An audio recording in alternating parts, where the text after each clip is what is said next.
दोस्तों, एक बहुत ही अमीर हिंदू की दुकान जो कि 1947 से बंद पड़ी है। यहाँ किसी किस्म का कारोबार नहीं हो रहा।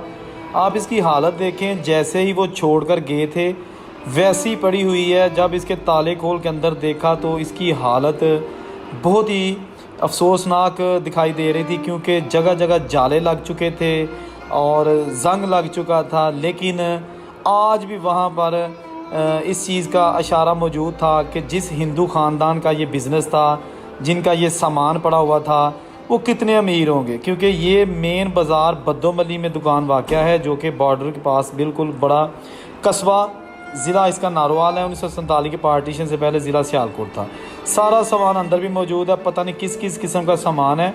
इस वीडियो में मैं आपको और भी दुकानें यहाँ की दिखाऊँगा जो हिंदू ताजरों की थी। इसलिए आप वीडियो के साथ जुड़े रहिए और चैनल को साथ साथ सब्सक्राइब कर लीजिएगा, ताकि मेरी हर वीडियो आपको सबसे पहले मिल सके। क्योंकि